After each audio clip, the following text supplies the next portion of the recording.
So this is All Nations dub from King Jammy, by the way. And this album is the United Nations with dub. United Nations with dub, King Jammy. So my goodness. It's really good vibes. Anyway. All right, guys. My name is Azriel. And I'm Ryan. And we shoot on Sundays. And we shoot on Sundays, amongst other days, but mainly on Sundays. And today we're going to continue where we left off. The last time we shared, a lot of images from 2024 that we liked from many places. But today we're going to go down a little deeper on images that were taken in London. Together we traveled, and I had traveled before. So this is a compilation of our favorite shots from London as picked by us from our own catalogs, and we're just sharing that with you. There was one image from the last time that we shared that we said we were going to frame, and so I actually have it here, and I will be putting this one up eventually in the space. We call it the Winston Dukaran, right? So let me just put it, let it have some time in the back of us, but in future I'll put it up on the wall. Yeah.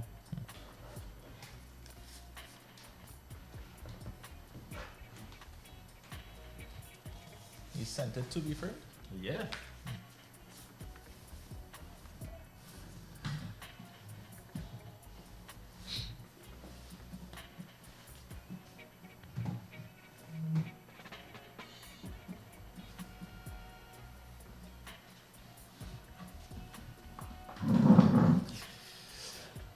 Of course, I'm blocking it. But I mean, the important thing about this journey that we're on is that we're taking things that were sitting on our hard drives and we're making them come to life, right? That's the entire objective here. So today we're gonna jump into a series of photos, and so maybe you could start. Let me just get this ready. Yeah, we can jump to you.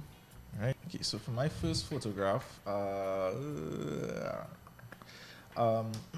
this building, I can't remember what was the name of it, but I think what was very special about it was it's a garden on the rooftop.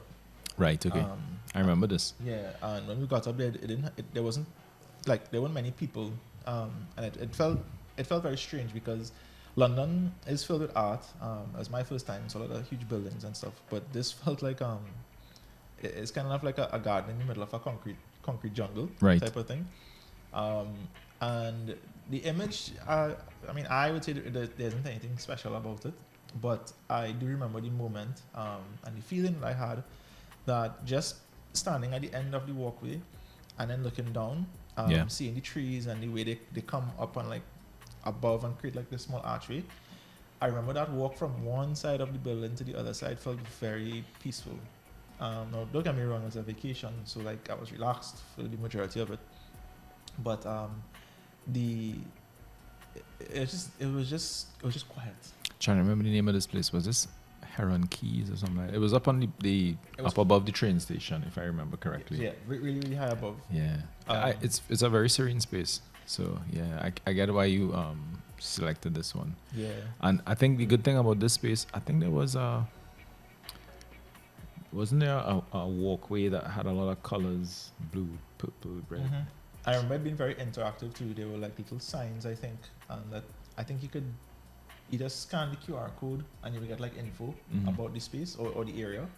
I didn't. Another thing too is the light.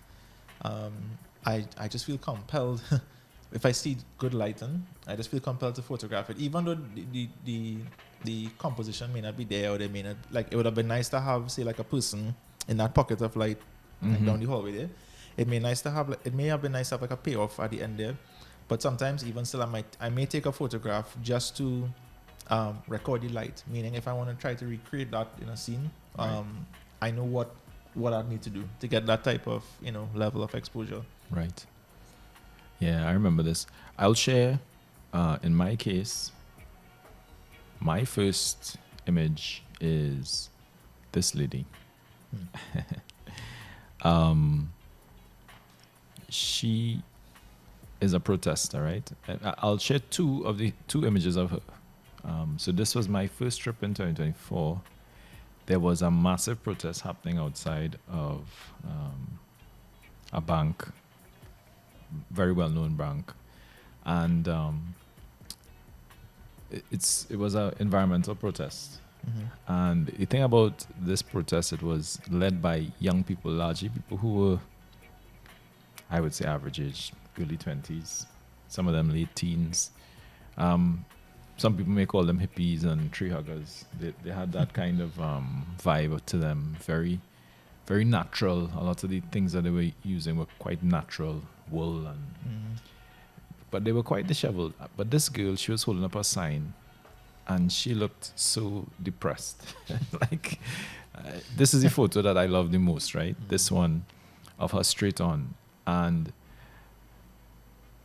I think the tears under her eyes maybe makes her look depressed, but I'm trying to imagine what her face is doing under that mask, and I'm pretty sure she's not smiling. It's like, so I think this photo for me captures her maybe depression about the thing that she's protesting about. I don't know, does she want to be there? Does she not want to be there? I started to ask myself what's going on in her brain, looking at her eyes, and she gave me this moment where she looked straight down the camera.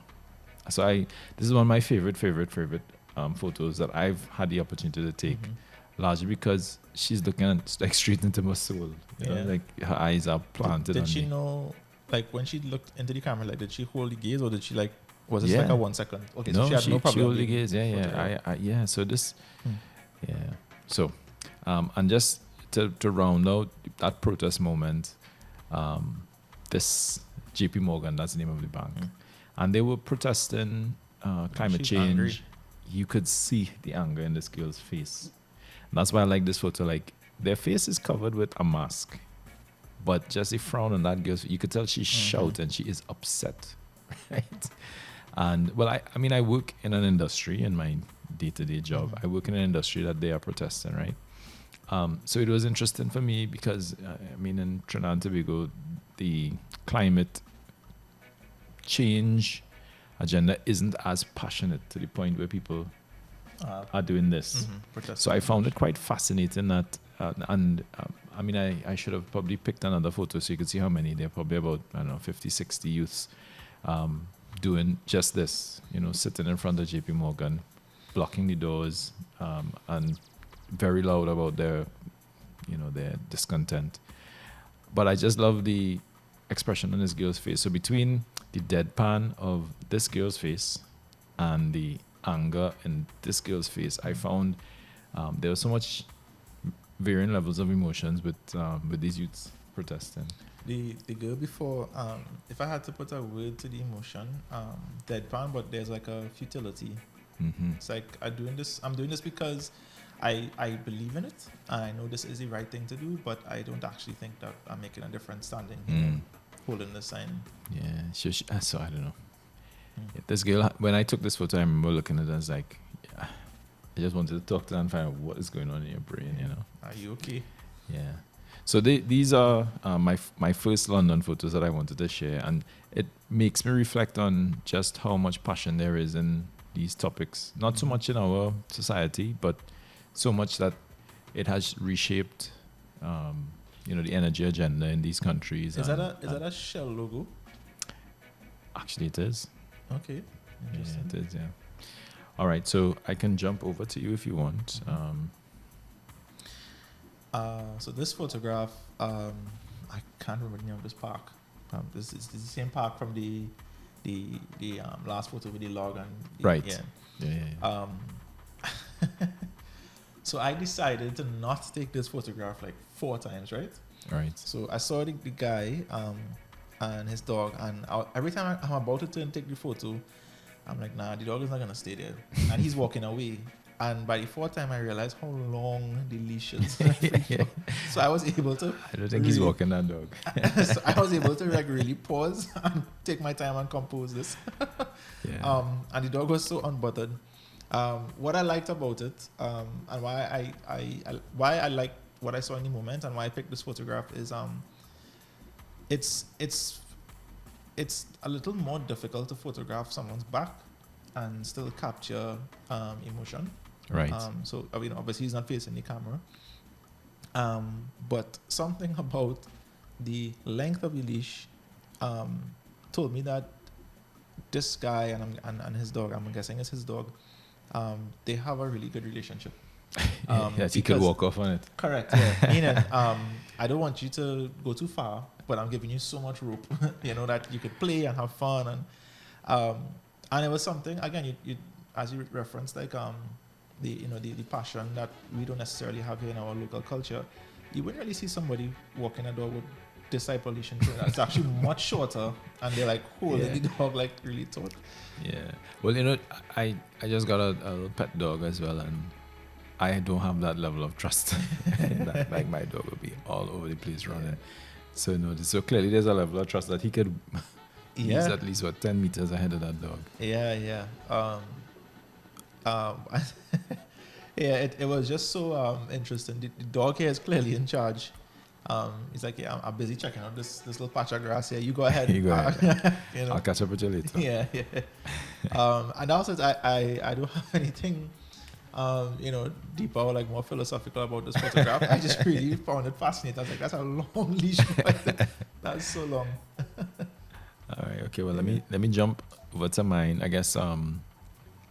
So this doesn't represent well on the screen, but this is a continuation of images that I would have taken at Covent Garden. So the last time we shared the one with the Charlie Chaplin lookalike.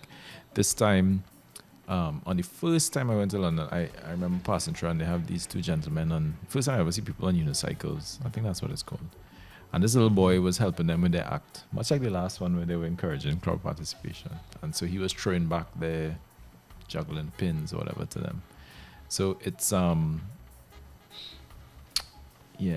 found this interaction to be quite pure as well. Like that little boy was so happy to be a part of that whole thing, and I could probably just let me see if I think I should be able to.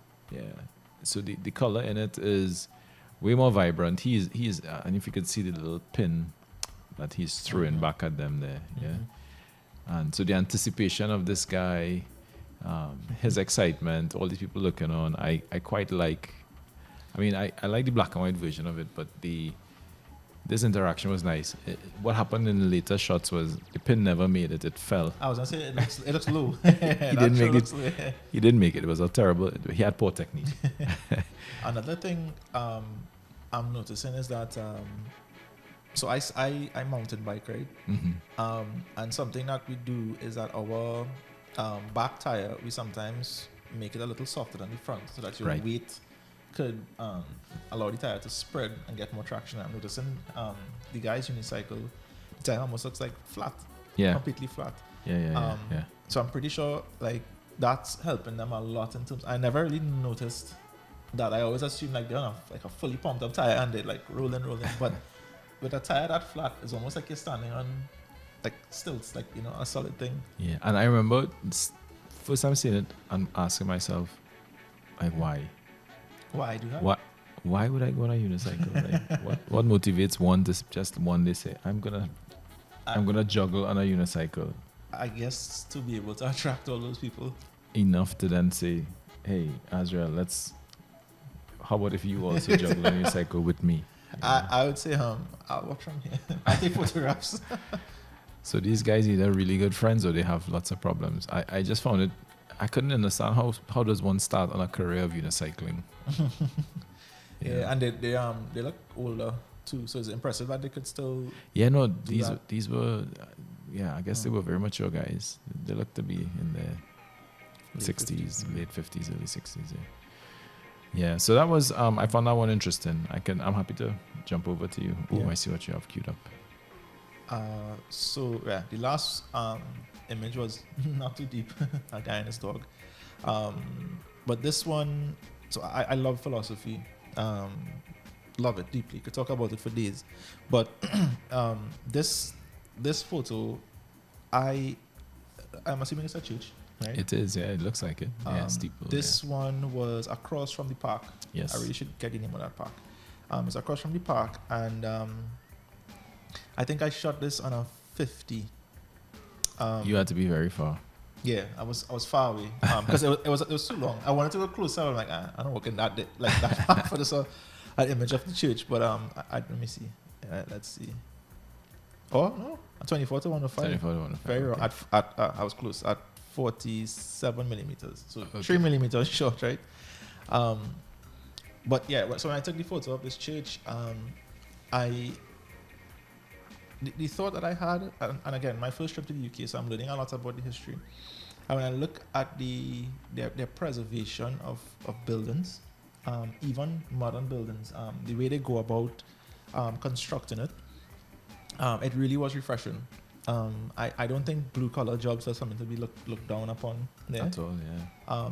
And then the thought I had, which we will later see like in the cathedral, the thought I had was, I wonder how many problems would have walked through those front doors. Mm. How many people would have walked in there seeking solutions, guidance, restoration, renewal. How many people stood in those four walls and, for lack of a better term, talk to the sky? Yeah, you yeah. know, and Yeah. how many would have heard an answer? How many weddings and funerals? And Weddings, funerals, christenings. Yeah, yeah. How many couples after arguing in the car walked in there and stood and held hands and then walked out and just, Continue quarreling. you know, I was gonna say, you know, made up, but yeah, who continued quarreling? But it really was something. So on the day, the church did not look like this. This does have a lot of correction, because it was, I think, around midday. So you've gone. I'm interested in how you approach editing this, because you've gone for it looks, well, I don't want to say overexposed. That sounds wrong, but the sky feels blown to me. No, I'm seeing the clouds. I'm seeing the sky. It's not necessarily blown, but I did allow the clouds to get very close to white. Right. Okay. And it is a very cloudy sky, so there's some blue Right. here. Okay. I'm seeing it. Yeah. But yeah, pretty much all of this is cloud. I could walk it through. Let me see. Maybe I think if you do Y, I think it'll compare pre and post. Oh, I was just gonna reset. Oh, okay. No, you could just do that. Oops. It'll give you before and after. I have to go back to. Oh boy. Okay. So in the raw, say in raw. Oh, I can't do this in full screen. Okay, so I have to look at it from here. Mm-hmm. In the original image, Mhm. it is blown out in the original image here, but shoot and raw. So I was able to pull it back, but I had no reason. I have no reason to like get information from the clouds. There's nothing that was important. Right. So it really was like just making sure that this building was exposed, but the correction really came in terms of the door and the grass. As you could tell here, the grass is very like there's a lot of yellow. Yeah. And it's very like bright. And then what I did was just take that out and focus on green. Yeah. And that door, for some reason, that door is my eye is drawn to the door because the color is so different to everything else on the screen. Correct. It's the only warm color in the entire shot. Yeah, yeah. Everything else is pretty much cold. I did take quite a few photos of this because there's I don't know if you could see it right there. Mm-hmm. If I remember correctly, this is a vehicle. It looks like a car. Yeah. Yeah. And no Bumper of a matter car. how I framed it, It was always in. yeah, because if I was cropping out the car, Yeah, right, this this is the is tree. real OCD, guys. Yeah, I lose the tree, and it was cropping like into this part of the building, but I wanted the whole church in like all its majesty. Yeah. So I took a shot, like punched in, and I'm like, this is not it. So then I took a shot with the car. I'm like, that just ruins the whole thing, Yeah, yeah. because this could be, I don't know, 1650, right? But the moment you see that, car in front there, it's like, oh, that was yesterday. Right. You Yeah, know, yeah, it's yeah, like, yeah, yeah. That's, It takes that's away, 2024 for sure. yeah, it takes away from like that ancient, like the timeless look of a church. So Yeah, Yeah. what I like about the shot too is, I mean, given the way you framed it, there's like levels to the, there's the lower part of the church and the middle, which is higher, and then the steeple, which is even higher. I love it. yeah. I think, and then this architecture and stone Mhm. buildings. Yeah. So this actually sets up a theme.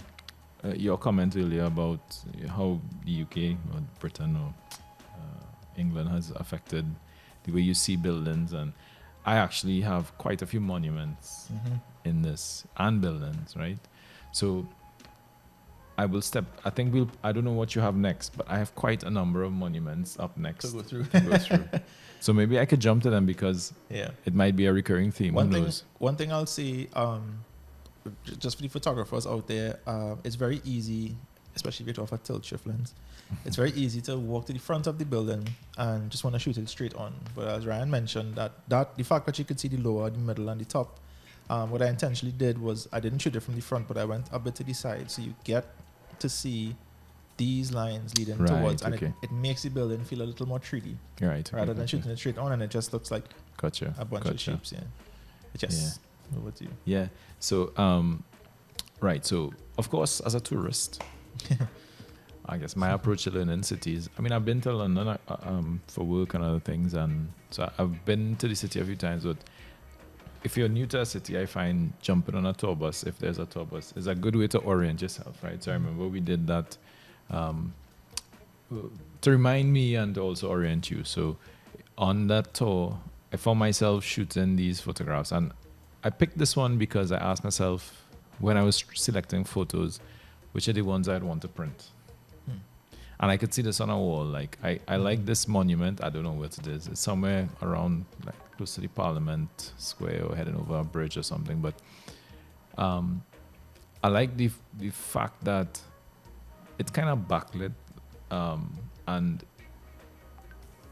the black image on the cloudy white sky. Even though this is not a black and white photo, it feels like a black and white photo. If you look in the bottom right corner, you see its color, but it's like a natural black and white. I was about to say, I'm sure if you look at the histogram, with the RGB histogram, there probably isn't any. There is some blue in the sky, you could see it. But yeah, you're right, at a first glance, it's great. Yeah. The information there is really great. Yeah. And then, I mean, the last time we had a conversation, we were talking about how, the UK is like a big softbox. So you could see like the light just wrapping around all the curves of this statue and wrapping around the legs and the derriere. So I just love this because I could see this printed. Like I like the idea of, and I think that's probably going to become a theme of the work this year, taking these images and printing them. But I could see this printed on a wall somewhere. Yeah. And I don't think I was trying to shoot it off center because we were on the bus and moving. I think that's all the time I had because we were driving past it. I wouldn't be surprised if this is a very fast shutter. Let me see. 160, 1/1600. So it was fairly fast to try and get it this crisp. But I like the shot because I could see it as a print, and it feels black and white even though it's not black and white. Well, I realized I took the same photo, not the same photo. I photographed the same statue. Oh, you did? Yeah, but let me jump over to you then. But I clearly you were okay. On the other but that's side. what it looks like. Yeah. Shit, just let me go back to the other one. So okay. So you took it as okay. Yeah, so I'm on the other side. So this is definitely a more high key approach. So we should print these two next to each other. Yeah, true. I didn't even know you took this photo. Yeah. I clearly did, but I didn't, it didn't register to me that, oh yeah, I took that too. How very interesting. And, looking at it from this angle, if I go back to the other angle, I wouldn't imagine that's what's on the other side. Yeah, and, I think, again, lighting is the storyteller. Because this is high key, and because my side has all the light hitting it, it looks so rough, it looks so harsh, but your light is so soft. Right, because I'm looking at this and this looks like a graphite drawing. Correct, the etching, right? Yeah, it looks like pencil. I want to bet. Check what time I took this photograph. I wonder if it's the same. Same eye. F-I. What time was it? 7:46. Right, I took mine 5:28. Wow, I took mine earlier. Yeah. On the same day? Huh. Okay. So it'll be, because remember, we were rolling around on our bus. Is that on the same day? Yeah, we kind of drove on the bus. But is this when we were waiting before the bus got there? Is this the statue where the guy was doing all the dancing and no thing? Okay, no. okay. We were on the bus with this. Okay. But interesting. Very interesting. So I realize now you were shooting with the light on its chest. I was shooting on the other side. Yeah. So, looking at the one I took here, yes, I'm on the shadow side. But if you told me this was a photograph, I would doubt you. Yeah, it looks like etching on clean white paper. It looks like a piece of art that somebody has drawn on white paper, for sure.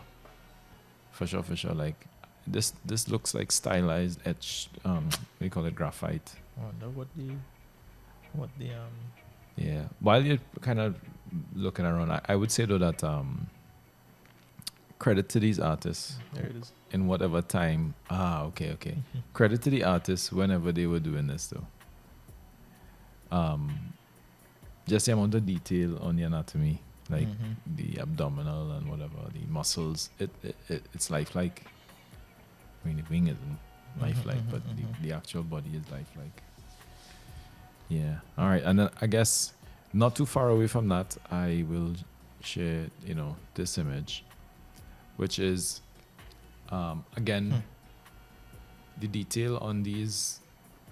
Jared, did you have this photo as well? No. Oh, okay. No, just her posture. Yeah.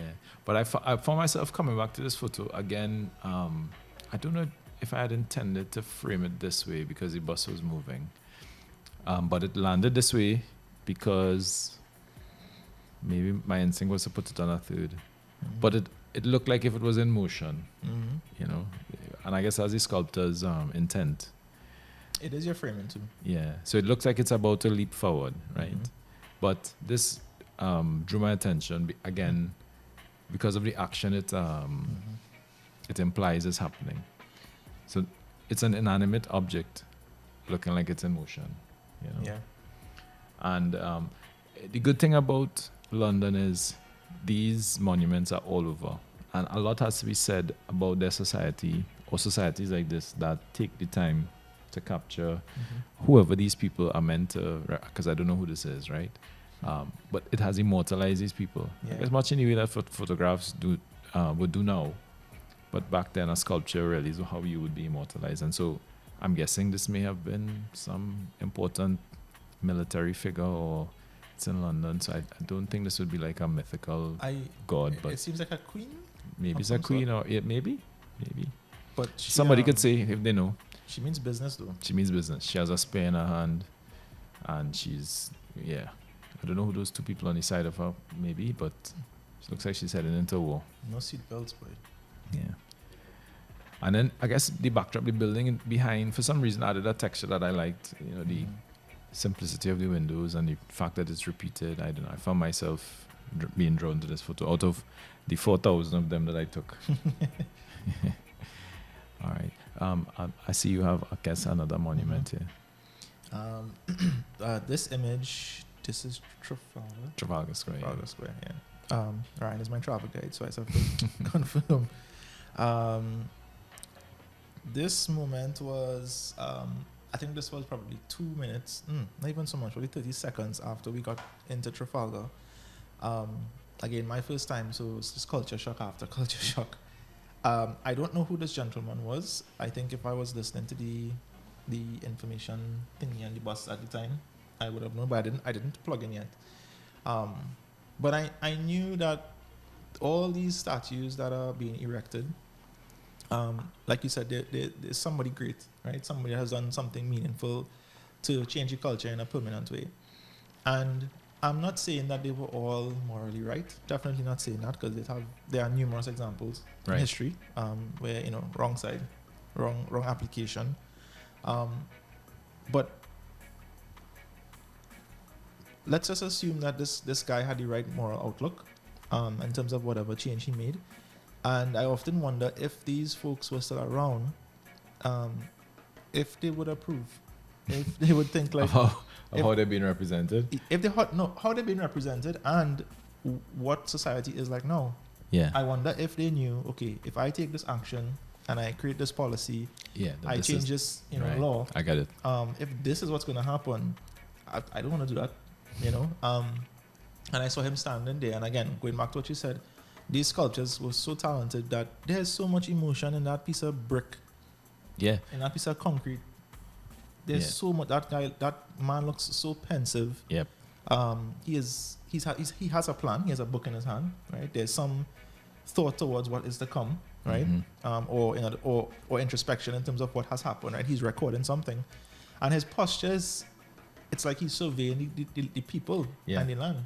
He looks like somebody who's built something and is looking out over it to see, is it working? Yeah, you know, correct, it's like, correct, yeah. And again, I wonder, is it going to plan? These past prime ministers, presidents, See, I wonder if I could figure, while you're talking, let me see if I can figure out who that is. who that is. Let me Yeah, see are they if it standing comes. there thinking, I've done my job, the sacrifice was worth it?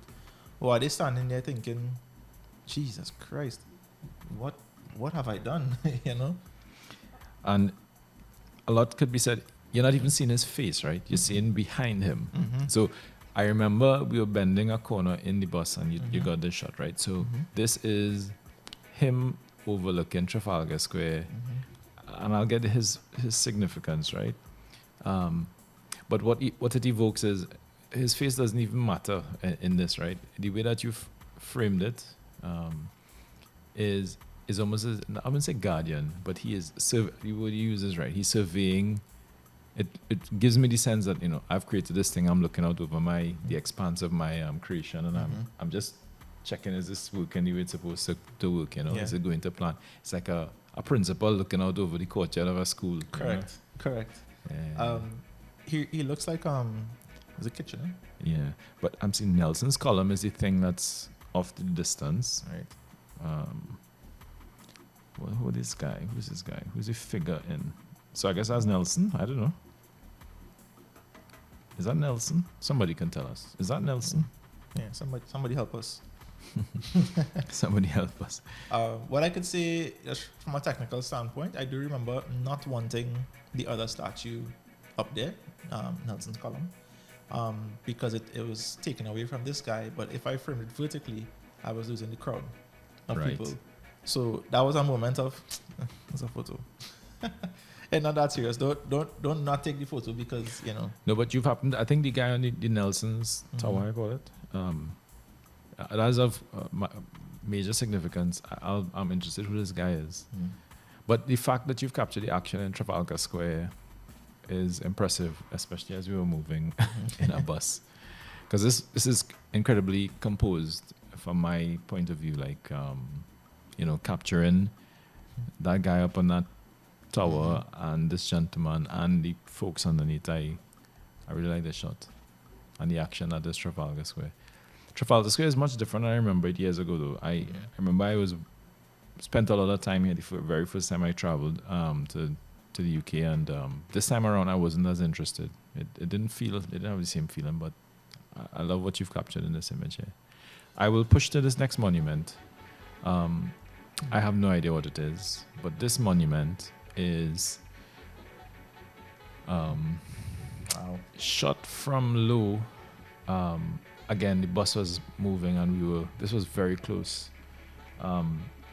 And technically, I didn't expose it well, but I still like the effect it had kind of washing over the nose of the horse. But it gives you the sense that this person is like this towering figure. I like how it makes him powerful in the frame, and you actually see the power. I'm just noticing the veins on the horse. Whoever's the sculptor took a lot of time to make sure that this horse also came across as being powerful. This is very typical framing that you would see like in films where the villain is gonna deliver that final blow, or he's speaking down to the character. Right. They tend to put the camera on the floor and they're looking down at you. It tends to make people look powerful. So yeah. But this, I remember going back, this is like this imposing figure. I don't know if I'm guessing he's a good guy. I don't think they'll immortalize a bad guy, but okay, good point. Yeah. I was about to say, I don't know if it's a bias, but I'm like, nothing about him looks good. Because, and you know why? It's because of the perspective. Yeah. A good person is never going to make you feel this way. You would probably be looking at them eye to eye. But I feel scared. Like this horse is going to trample me.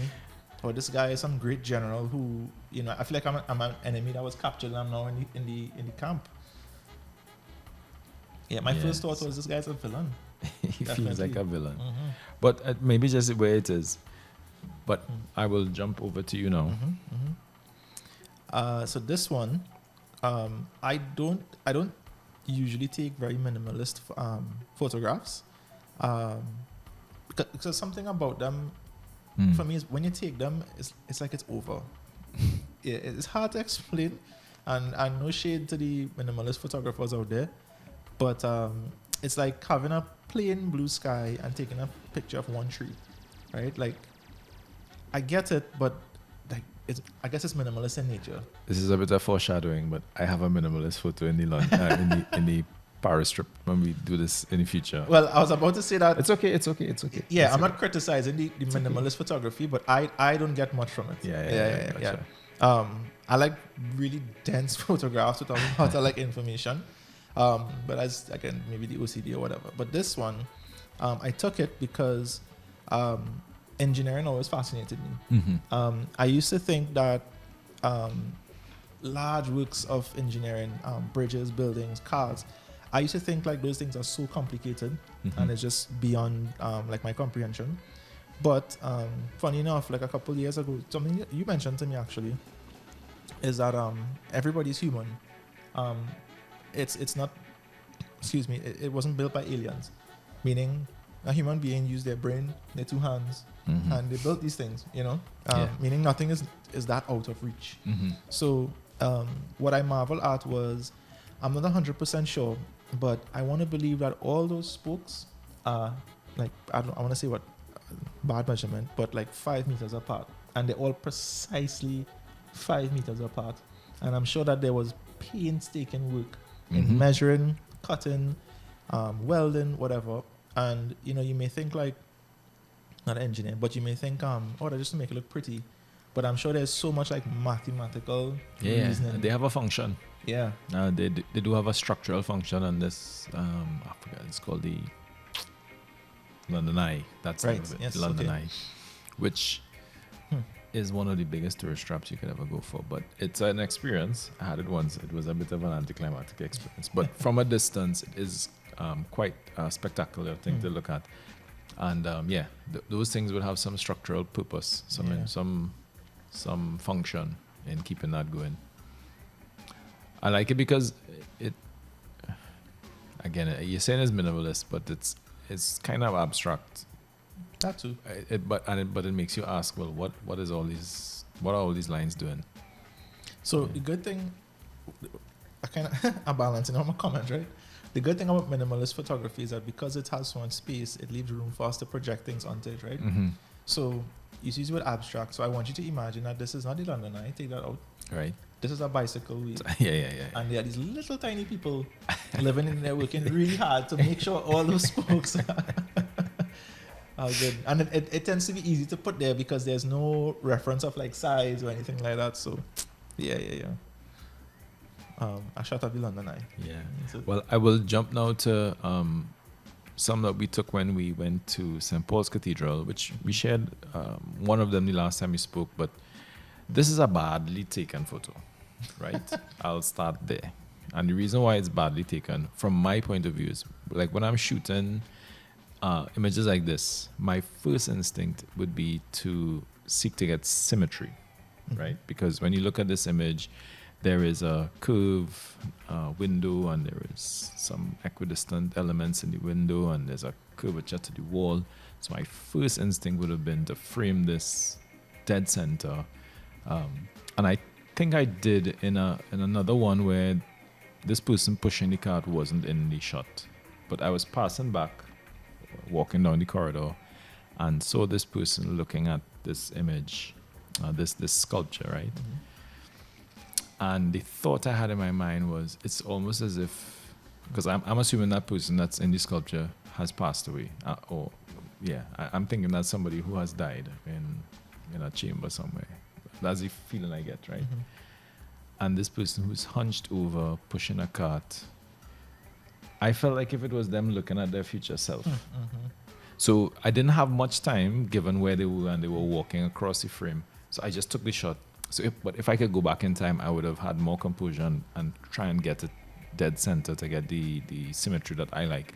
Would you have been able to? Because they would have walked out of the shot by then. So that's why I was saying, like, I had to take the shot when they were in place, right? But the reason I took the shot, all that to say, the reason I took the shot was I felt as though this person observing this sculpture of somebody who seemed to me to have passed away was like foreshadowing for them, or them looking at their future selves. So that's why I like this photo, because it says I was putting my mind to what they were thinking and wondering, is this like a moment where you're thinking, that's me?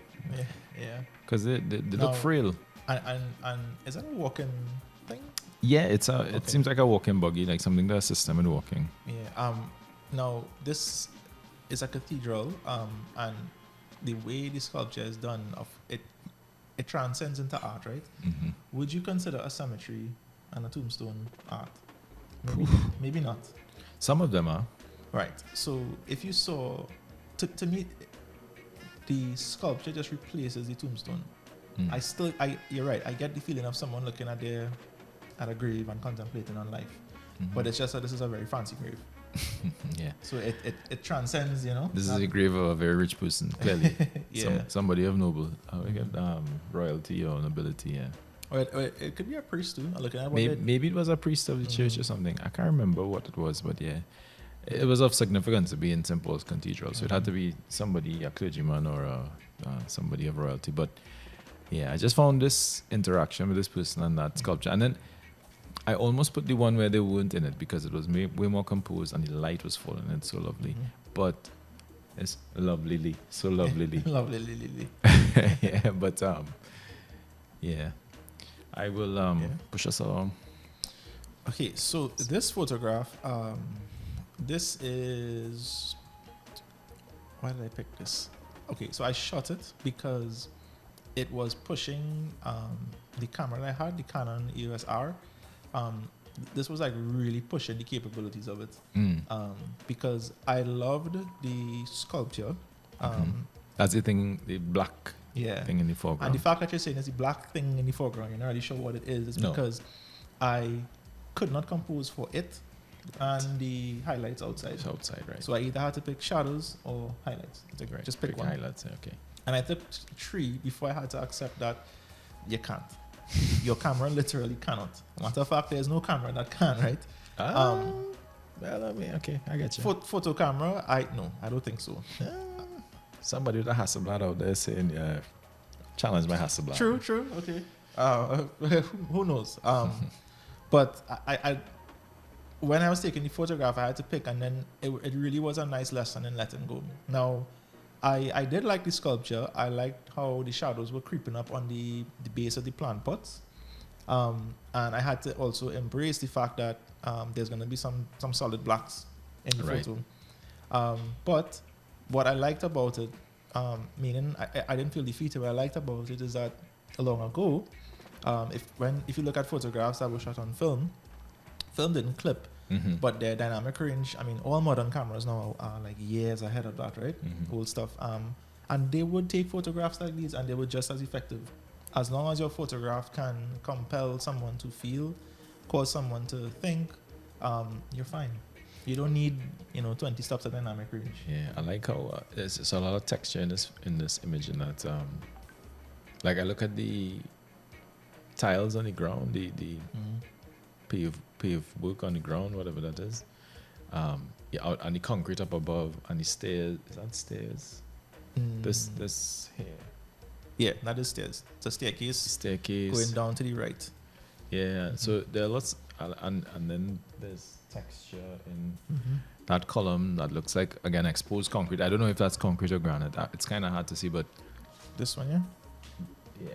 What is that? Granite, right? Granite, So I could see the light wrapping around that dark object to the front and the So this was a very sunny day, or was this? Was midday? So hot sun. Hot sun. Yeah, hot sun. This was 6:40 a.m. Sorry, that sounds wrong. you have to add the time. 5 hours. So that's 11 o'clock going to 12. Yeah. Sweet. I mean, it's I guess it also celebrates the architecture and how light falls in it. The object in the dark object, was that just a it was sculpture artwork? I think. Let me see. I think that. Let me see, it might be here. Mm. There's some info. Ah, okay. I'm seeing it. Okay. Like a walnut. I want to be walnut. Yeah. A walnut. All right. Okay. I'll jump back now to the cathedral for myself. So this image. Such a good image. So this is what I talk about trying to get symmetry, right? I remember standing there just measuring in the viewfinder, okay, which is the middle row of black and white tiles that lines up with the thing. But the reason I love this image is, and I noticed you will see a recurring theme. I'm taking people observing things. So a lot of the photos I took in this space was behind people looking at things, and in other spaces, clearly my mind was fascinated with observing people observing things. But I like this space in the cathedral because these people, I don't know if it's a father and a daughter, I don't know if it's an older man and a younger wife, but I was asking myself, well, what's the relationship with these two people? And then you had this massive window casting its light on them, and there was a window off to their left that was casting light on them, and I don't know, the black and white on the floor, the black and white that the lady was wearing, to me, they all came together, and I love how the light just made everything pop. Yeah. So this was one of my favorite from in the cathedral. There were so many in the cathedral. You're right. The way the light falls, it's a very well lit scene because the window acts as a backlight for the sculpture, acts as a backlight, technically a key light for the people because they're facing that way. But for us, it's a backlight, and then the window to the left is a nice key. Yeah. And then you have the guy off to the left looking down at them. And that was a feature of the space too. Like they had monuments that felt like they were looking down on the people in front of them. So funny enough, this is definitely a trainee thing, but the guy on the left, he almost looks like he's waiting his turn. Like hurry up now, like. Yeah, I mean, I don't know what the significance of the sculpture itself is, but the fact that, and this spot in the cathedral captivated many people. So the fact that they stood there for a long time because they were reading the inscription at the base of the monument or the sculpture. But again, just the level of craftsmanship. This is a church, This is a church, and whoever it was designed this church put so much time into what one can argue is not central to what a church is.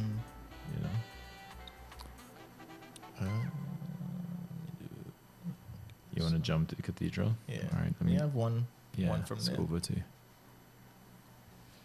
This looks a little phallic, by the way. Okay, so that's a huge confirmation. So, but now that you say it, I actually see a mother and a child. That is the name of the sculpture. I only just saw it. Yeah, that is the name of the sculpture. I only just saw like the veil. Let me see if I should be able to read it here. Mother Is it? and child, yeah. Oh wow. Henry Moore. I only just saw it. So this was my wallpaper. And this is the innocence of art, guys. I mean, it's all about perspective. So one day I was in the office and work, and I was just feeling bogged down by capitalism and the yada yada yada. So I said, you know what, I'm gonna take one of my pieces of art, something that I feel was an honest expression of my perspective, put it as my wallpaper. Now on work I have 3 monitors, right? Of course. Laptop, big one here, because more monitors, more productivity. Of course, yeah. So I left my desk and I came back and I went to someone in her department and she said, what is that as your wallpaper? And I said, oh, that's a sculpture, I saw in the UK, and I went on this whole long story about, our journey and explaining the photograph. And she says, it doesn't look like that.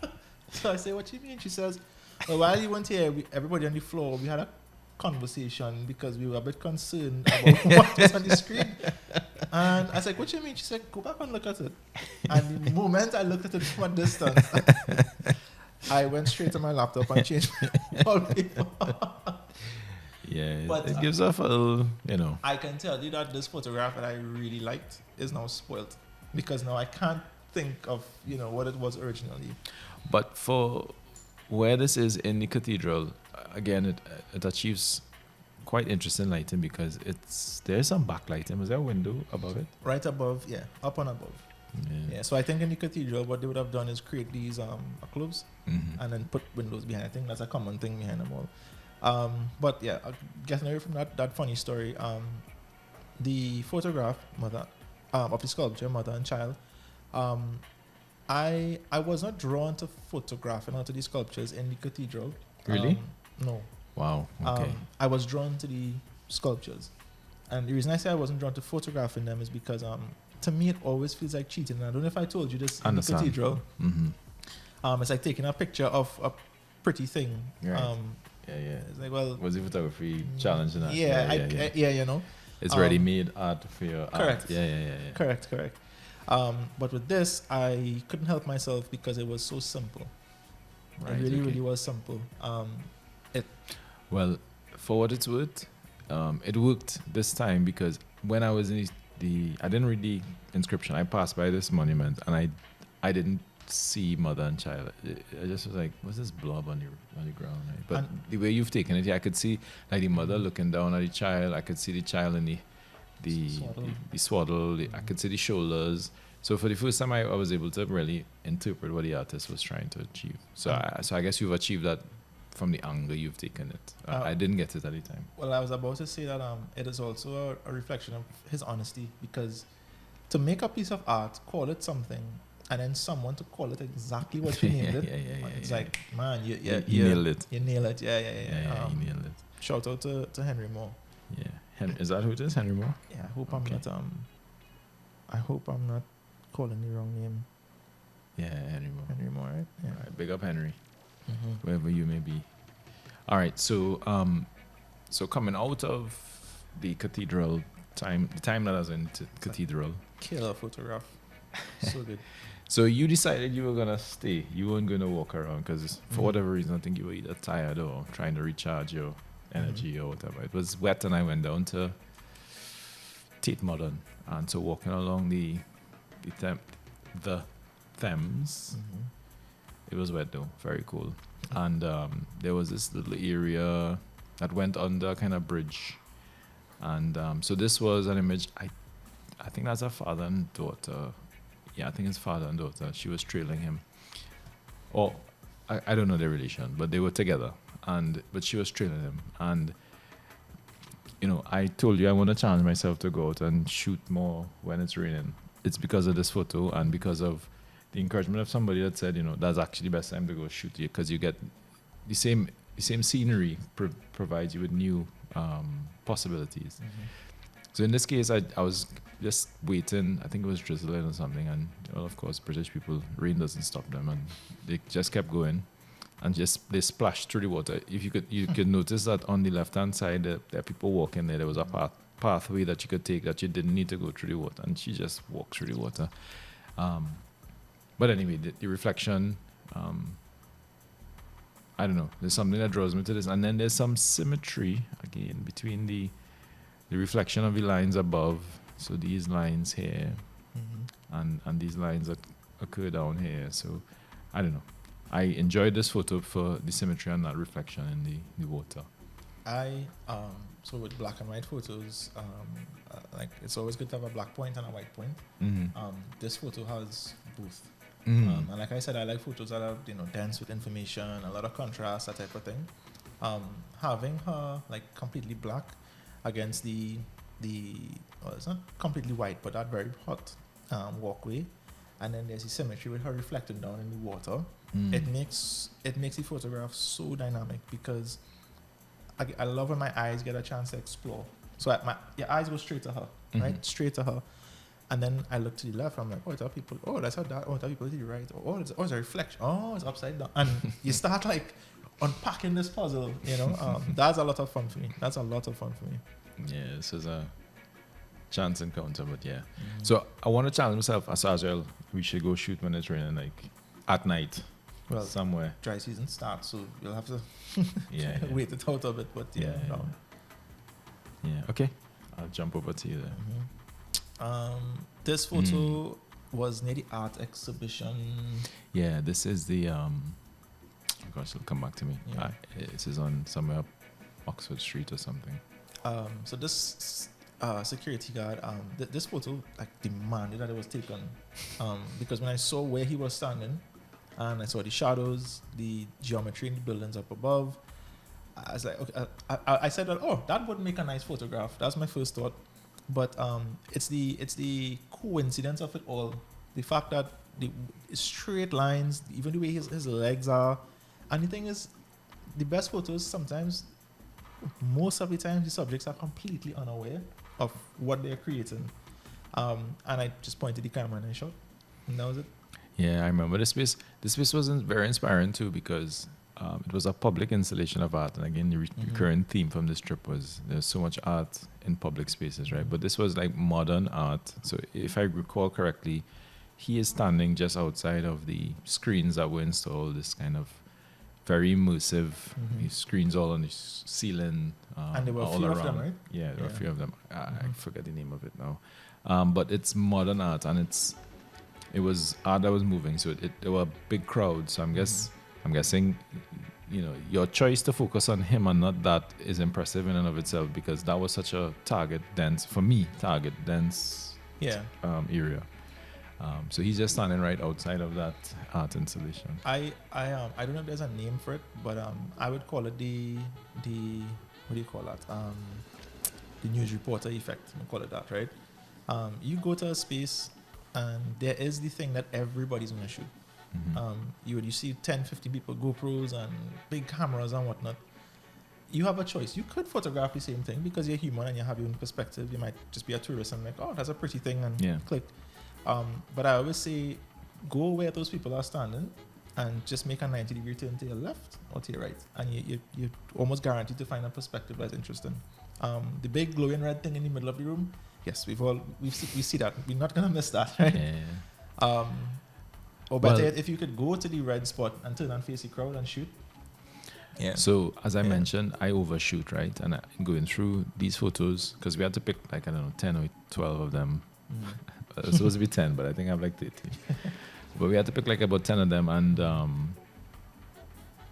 I remember messaging and say, I have like 80% of these photos I can like dash and throw away because I was shooting like a tourist.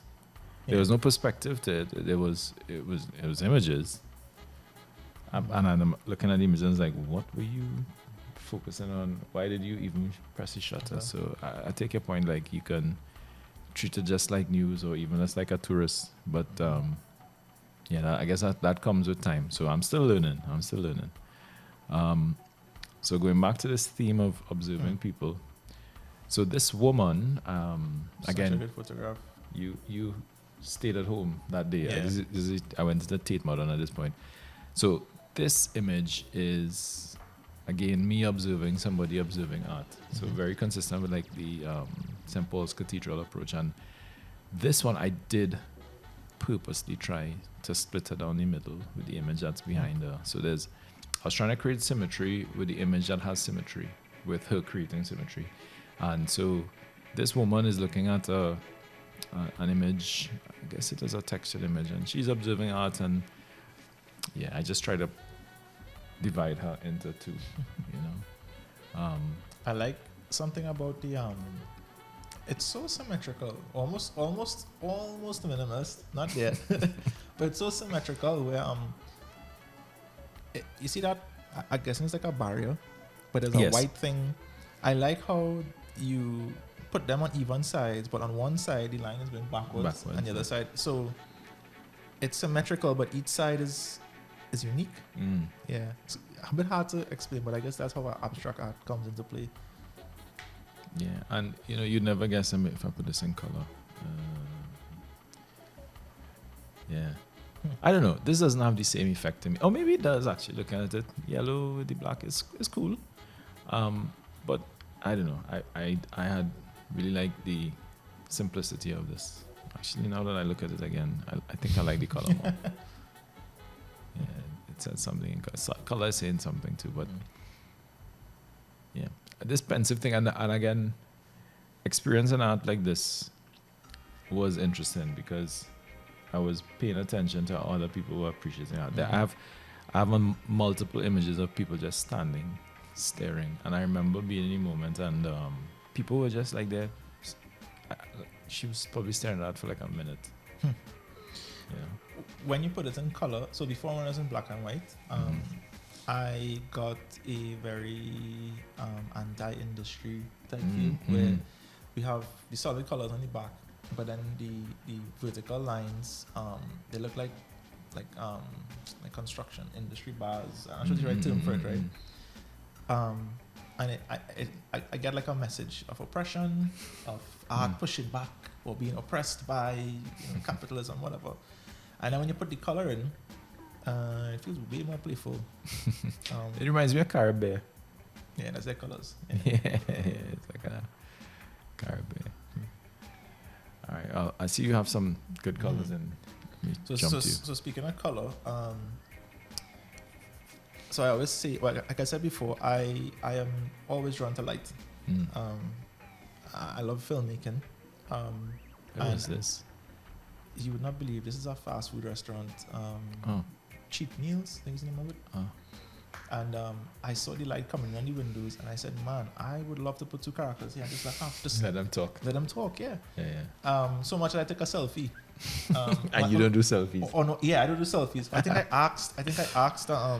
Somebody to take a photo. Yeah, I asked somebody because I said, "Man, the light here is so good." You know, send me the photo. I'll drop it in the video. Okay. I just want to pull it up right here. Yeah, and if you guys could, well, it might be Just a anything. second. Yeah, see? Because man, the lighting was so good. And nothing overly deep or again philosophical, but it was just a moment of reminding me that don't necessarily look for pretty things. Look for where the light falls, and it could fall in a really nice way anywhere. It could be behind a garbage truck, or it could be in a temple. It could be in a fast food restaurant, or it could be, in a church. Yeah. The light is falling so nice, and the red. So Well, good. as a Trinidadian, red, white, and black is programmed into us, right? And so what's speaking to me here is how our national colors have been applied in a different context, in a different way. But I find myself always being drawn to red, white, and black as well. I'm kind of programmed that way because it's such a dominant feature of, our society. When I took it, I remember saying like, well, there's no photo there, but I said no, that light is so good. Like, look, the screen to order the burger and thing there, like the thing crop out, like the AC unit, like it all over the place, right? And I said, I just want to shoot this to get the light, and this is a real weird thing, right? I love seeing the histogram having that nice chunky hill in the middle, Right. and nothing blown up. I just like seeing that. It's so satisfying. But in terms of a photo, this is Nah, but I get it. You were drawn to the light and how it falls. So I will share very quickly because we may be running out of time. Okay. So this photo, I still a long time watching these people interact with. So let me set the scene. This is I can't remember the name of the park, but walking back up to Oxford Street on one of these side streets, and this man on the left-hand side is. I'm assuming he's homeless because he had that little shopping cart, and at the very least he is differently able or somehow injured because he has a Keen Hawkins. what do you call that? Crutch, right? One of those kind of crutches thing. But in standing up and observing the interaction, what was going on there is this guy seemingly homeless, seemingly, that's his spot. Certainly 3 out of the 4 gentlemen, but at different times, all 4 men were just sitting down there talking to the man quite generously, right? So there was a genuine moment of humanity here because there wasn't any kind of scorn or anything. They were just sitting there having a conversation with somebody who seemed to be homeless for a long time. It was a very civil, human interaction. It didn't seem as if they were trying to give him money. It didn't look like they were trying to shower him with any pity or anything. They were just sitting there talking to a man. And so I remember taking this and thinking, wow, okay, yes, quite a lot of humanity there. But they didn't strike me as Londoners. Just people. No, they look like it's me jumping to a conclusion, but they didn't look like the typical Londoner. They look like, I don't know, some other part of Europe or some other part of, I don't know, Middle East or something, just because of their phenotype, right? So I assume that there was like, there's a lot of compassion for this seemingly British man by people who weren't British. They sat there and talked to him for a little while. So I don't know. I was drawn to the humanity in this moment and in this image that I took that it made it as one of my favorites from London. So I guess it's just the humanity in the image. I could say that having spent some time talking to people on the street. Yourself, I know you. It's a big part of the work you've done. What you mentioned there, where they weren't giving him any money or trying to give him any money and no pity, that is one of the core issues that we have when it comes to homelessness. Our fix tends to be money, but giving somebody money doesn't humanize them, doesn't make them feel more human. You just basically reinforcing the fact that they have none. Right. But sitting and talking to them, and as you say, that having a lengthy, substantial conversation, that goes a long way, a long way. Yeah. Shout out to these guys. Shout out to these guys. These for being human. All right, I'll throw over to you. So on a lighter note, so I am not a huge dog lover. I like dogs, but I don't love them. And I'm not really drawn to photographing animals. So I was drawn to this guy because I would have to be highly motivated to put a dog in my backpack and try to travel. That feels like such a liability. Like, what if the dog poops? Like, yeah. what are you gonna do? You're walking around with a bag of poop and dog, So I was gonna. I think I asked him for permission. I think so, but I remember in terms of taking the photo, I was more interested in him. But the dog, I have to say, he spoiled the photograph because it's almost like he teasing like haha, I don't have to walk, Yeah. And the funny thing about not funny thing, but the interesting thing about the UK, any time that I was there and lived there in the past, was that I didn't appreciate animal rights until I lived and stayed for a while in the UK, right? Like, there was a television show called, what's it called? Animal Cops or something like that. Like, an entire show dedicated to persecuting or prosecuting people who ill-treated their animals. It's sad to watch, man. Yeah. And if you have a dog, you have to walk the dog. The dog cannot be neglected. You have to take. So you'd be having these people in the dead of winter walking their dog. So yeah, no, it's a very pet-friendly society. I mean, Trinidad has a lot to learn to become pet-friendly. Yeah. You could imagine somebody taking a potong on a bus or a maxi. Like, that's a non-starter. It's a great shot, though. We should. A man smuggling a potong. Shh, hush, man. Yeah. Every time he bark, he puts, what's that? Is my dog in here? Gosh, all right, cool. All right, I'll jump back over to, I think we're coming close to the end now, but this image, I have to unpack this image. So, I can't remember what street it is, but there was this area, it was coming through, this was a Soho, I think we walked through Soho, and we got to this place where there was this corridor that joined one street to the other through a building, and it looked like a construction site. Did I show this the last time? I can't remember, but I'll use it again, right? Because it jumped at me. So this guy is looking through. Maybe I used it the last time, but this guy is looking through this entire corridor, through to the other street on the other side. So that's, I don't know. That corridor is probably, I don't know, 40, 50 meters long. At other people, and he's going along his work, doing his work as a city part of the municipal services. So he has a little shovel, and if I put it in color, you'll see. Let me see. So he's in his work attire. Okay. And now understanding the photograph more. Yeah. So it's this massive corridor. But I just found it funny that again, I realized after I picked these images that I'm observing people observing something. So again, I'm behind this guy watching him watch somebody else. So I just found this interaction quite interesting where people are looking through. It's almost like it's a portal to another place, you know? Yeah, there's a lot of depth. Yeah. A lot of frames in the frame.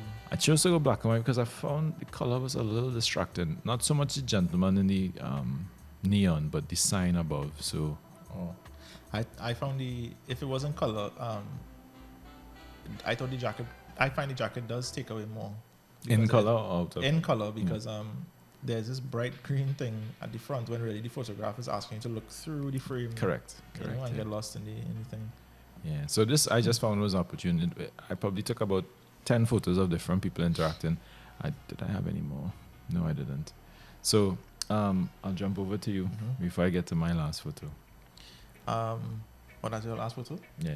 Next one is mine. Okay, I think I have like 5 more. All right, we'll do it. This photo was at the top of the cathedral. Yes.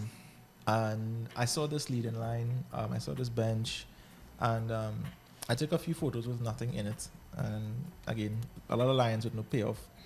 And I was like, man, like I wish I had a couple. And then I saw these 2 people. And in my head, I said, I'm tired. I don't want to do the whole thing. I don't want to harass anybody. And I went and I just asked them, like, if I could have a photo of you. But they spoke no English. Yeah. So I had to almost... What language was it, though? Do you know? I want to see... Well, the thing is, they didn't speak much, you know. I just knew that they didn't understand me. Okay. Don't worry about it. Yeah. He kept, like, pointing to his ear and saying, like, just like a subtle thing. And at one point, he handed me his phone to take a photo of them, and his phone was busted, like, screen crack up. Like, it really was bad, right? And I had to explain to them. I said, no. So eventually, they agreed, I think, and I put them down, and something about the safety that she had with him. I think I spoke to you about this on the way back down. She had no idea what was going on. Definitely, right? Meaning why she was there? No, meaning she definitely didn't understand what I was saying, and I'm pretty sure he didn't either, right? But that's her husband. That's her guardian, her person, whatever. Right. So she's just like, yeah, well, I'm going along with it. I guess cool. we doing it. Yeah.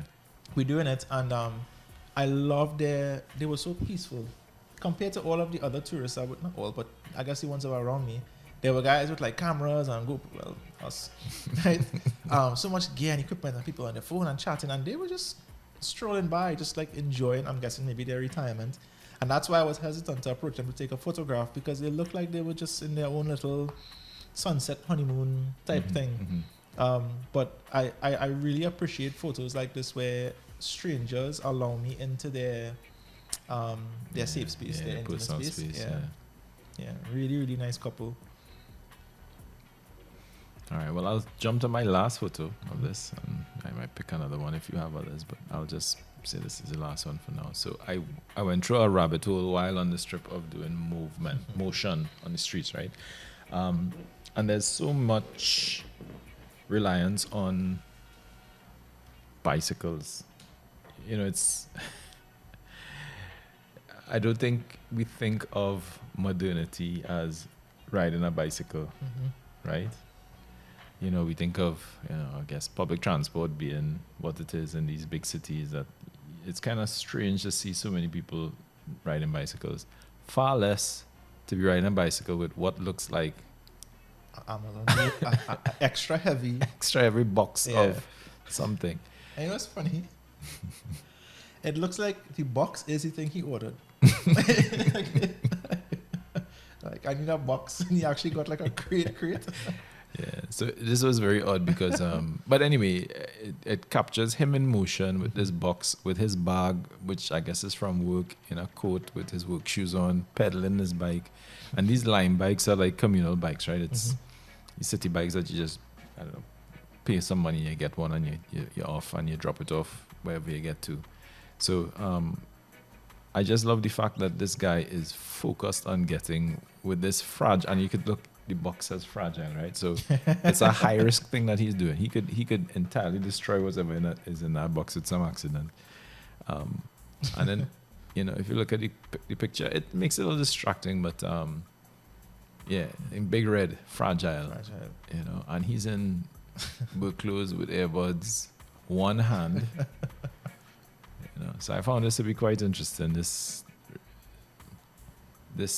practice of riding through the city, and there's so many people that do it. Like, this is their normal commute. They ride, and I would say that remarkably, I found British, certainly people who are in the city, to be very fit. Well, they walk long distances or ride, or their commute isn't convenient. I was about to say, you said that they depend on bicycles so much, and I find it interesting that, like, that's a good thing. It is. Yeah. That's a good thing. It is. I will throw over to you if you are ready. Yeah. All right. So, because I have a few, you may just see the. Let me see. Oh, lovely. So that's Tate Modern on the other side, by the way, where I went and took photos. Right. That's Tate Modern. So, this photo, again, top of the cathedral, I couldn't help but notice that the Tate Modern pillar and the bridge, I mean, I don't think I did it. I don't think I captured it the way I wanted to, but I wanted them to look on the same, look like they were on the same plane. Right. Didn't quite get there, but I think I achieved the contrast that I wanted to. Well, when you finish, I could see how one is kind of emulating the other, sort of. Yeah. Yeah. So I was just really drawn to it. So this one was a bit of a technical challenge, but I really enjoyed trying to capture it. Maybe if I was at a different height, I would have been able to get the feel that I wanted to. But yeah, and then when you told me about Tate Modern, again, there's this. It looks like a factory. So there was this contrast of like humans being filtered in and being, I don't know, processed, absorbed. Yeah. Well, funny you say it looks like a factory. I think Tate Modern is an old power station. I stand to be corrected on that. So it is an industrial building. So it makes sense why it looks as a conveyor belt of people being ingested into a process. Yeah, being incinerated. Yeah. But I mean, you didn't talk about the timing with the boat. I mean, that adds to the image as well. So I had to decide, do I want the boat or not? But the good thing about it is that it was moving so slow. I stood there, I was like, do I want the boat? I was like, yeah, I'm not put the boat. And the timing was pretty simple because I wanted the boat, but the reason I was thinking about not putting it is that there's this giant Uber sign on the front of it. I'm like, wow, this is some heavy branding. Yeah. But can't get away from it, I suppose. All right. Well, I guess it's over to you because I have images, but they're not as compelling. I found this guy beating, what do you call this thing again? The cajon. And he was beating the cajon in aid of Ukraine. And so I captured this because he looked very sad, playing upbeat music because he was playing the tracks. But, I guess Ukraine must have been his hometown or where he's from. Well, I'm guessing he knows somebody in Ukraine. That's such a... I wonder in his mind, like, does he feel as though he's having an effect? But again, there's this element of futility in his eyes. Yeah. Just like the girl who was protesting the climate change. I mean, you're beating a cajon in the middle of the UK and there are soldiers like dying. And I'm not discrediting his actions. I'm just curious about his mindset. Or maybe he's been displaced from Ukraine and he's busking to make a living. I don't know. Maybe he is. But he was very unhappy doing performances on the street, as you could tell from his face. All right, I'm jumping over to you. All right, so I won't take long on the remainder of my images. Ooh. This one, so So this is a happy mistake. So Ryan was amassing these photographs that use the technique you saw previously with the bike, where you track the subject, and that stays sharp and the background gets blurry. And I'm like, man, those shots look so good. No, because one of the key things about a good photograph is that if you can show life, show motion, then you get that engagement, right? And your photographs yelled speed, like, yeah, the car, the bike, even the guy with the box. I'm like, okay, yeah, I want to try this thing. This was attempt number 30 something, and I can tell you it looks no different from attempt number 1. Like, I wasn't getting any better at it, and I'm surprised you didn't pick more photos from there. But what I liked about this photograph, and this is me really trying to spin it up, when I took the photo, these guys were yelling and screaming. They were like a party type thing. I think they all had to cycle for the thing to move. And what so happened, due to my really poor technique, I kept it because it looked, the chaos of my camera shake, it plays into what was going on at the moment, because they were partying on that thing. I think it captures it makes you have a kind of drunk feel too. Yeah. So clearly they were having drinks on right. Yeah, I don't think they were Caribbean people, but that has probably like a lot of projection. Or they were drunk and partying, definitely Caribbean. See what else I could throw in the mix here while you go to this. So next one. Okay. This one is at a bar called the Lions Pub, Lion Claw. I can't remember. This is when we jumped on the train and went north. Yeah. I think it's the north anyway. This photo is heavily cropped. Either that or so it's like really cranked. Anyway, this dog really wants a sausage. Yeah, that's the whole image. You were eating, and I think I told you don't stop, because the dog is like, damn. Like, this dog really wants that sausage, bro. He's like, damn, that looks good. That looks good. Yeah. And you have the knife on. Oh, damn, like, yeah. And he's very serious. Yeah. But his eyes are very sharp. So did you focus on his eyes, or is it just that? Yeah, but I remember the settings were crazy. See, 6400 at 15 of a second. Wow, so even to get it that sharp. Yeah, I had to really like squeeze up and hold the camera steady. Right, it was dark inside of there. Yeah, yes, because it was after it was dark outside. That's right. Oh wow. But the dog wants that sausage. So bad. And the thing is, like, in his head, I don't know if he's saying like, bro, you're an animal. Why are you behaving yourself? Just dive across the table and get that thing. All right, let me pull up one here for you while you're looking. All right, so I'm not doing any real edits on this. It's pretty much straight out of camera, right? So this image, the only reason I'm picking it, and I've done no real editing to this, so this is, as I said, straight out of camera. This image makes me think he's about to shoot somebody in the head. So I don't know what they're talking about, but I feel as though this person is about to lose their life. Whoever's on the other side of that tree, I'm seeing like a woman. And there's a woman, and there is a black straight line. I'm not sure what it is. We're going from. Yeah, but the way the light fell at first is what I was drawn to. But then when I was looking at and again on that screen, it doesn't tell, but it falls quite nicely on him. But and looking at it, I was like, is this a violent? Am I photographing a crime right now? Crime right now, yeah. So I found it interesting for that reason. Okay. Yeah. Oh, I'm seeing yours. Over to you. So you're in this one actually. This was leaving. Is it Red Line, not the Lions Paw? It's okay. Just some really nice leading lines. Oh wow. And this is when we were going back to get the train. Yeah, and it was cool, and we were rushing, and that felt like a bit of a movie. I felt like if we didn't get to the train, we were going to be stuck in the middle of this countryside type of thing. I usually don't go for shots like this because they just feel very easy. But the lines are nice though. The yellow on the, is that black or blue? Blue, like a deep blue. Yeah. It makes it look like it's going uphill. Is it going up? No, it's going across the bridge. Yeah, it's pretty straight. Yeah, I like it.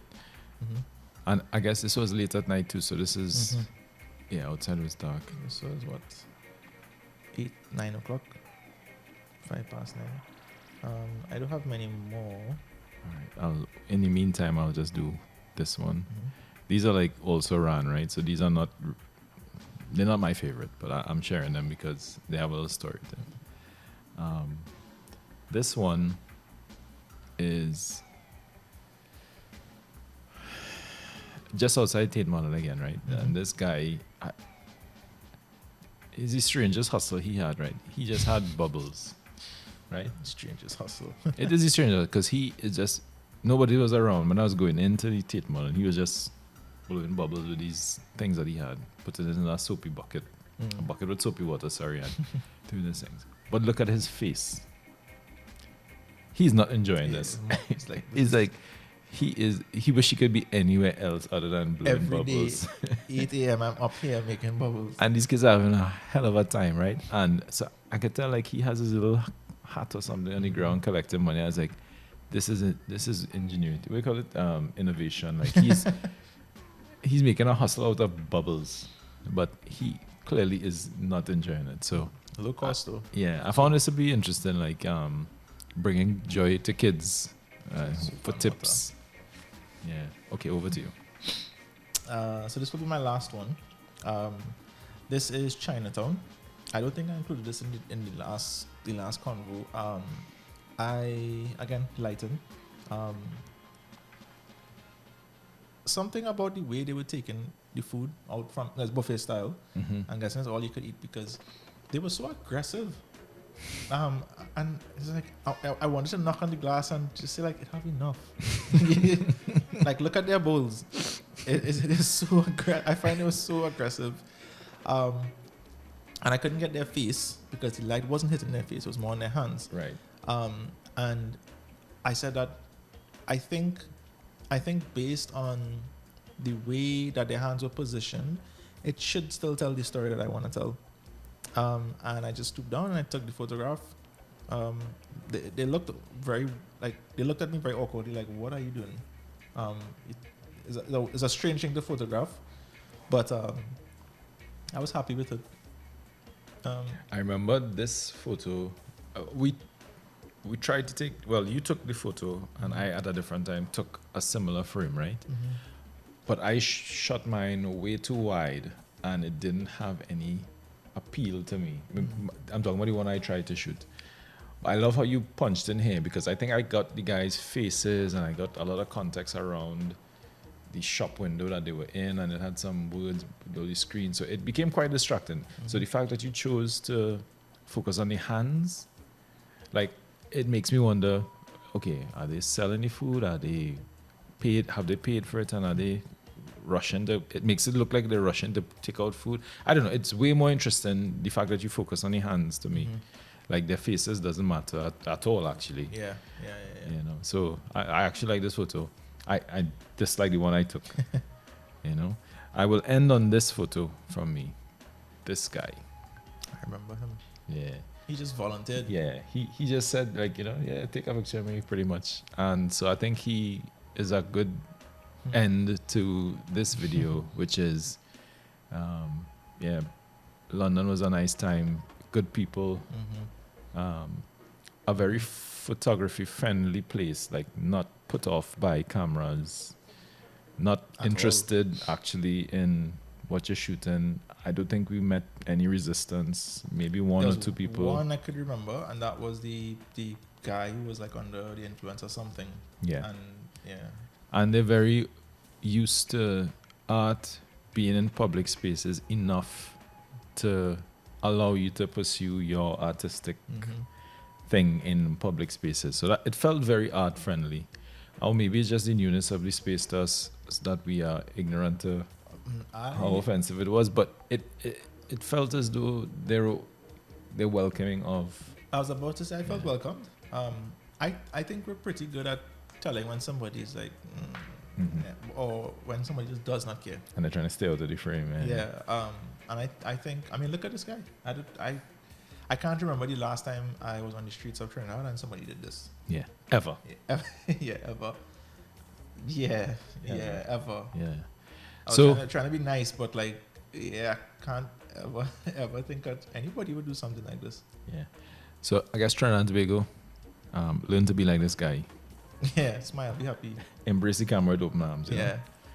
All right. So I guess hopefully you guys have enjoyed these photos. We're gonna continue to do these. The intent is really to just share the work it doesn't make sense. These images just sit on hard drives or external drives to never be seen. These are the images that we took that we liked, and that's pretty much all that matters. Yeah. Hopefully you like them too, but that actually is not the intent. The intent is just to make sure that the work is shared. So I guess that is victory. That's the mission, yeah. Victory number 2. That's the mission, right? Just to share the work. So thanks if you've made it this far. Of course, let us know if you liked it. If you don't, or it didn't, pique your interest, that's cool too. You know, just click on the X and click on it wherever it is.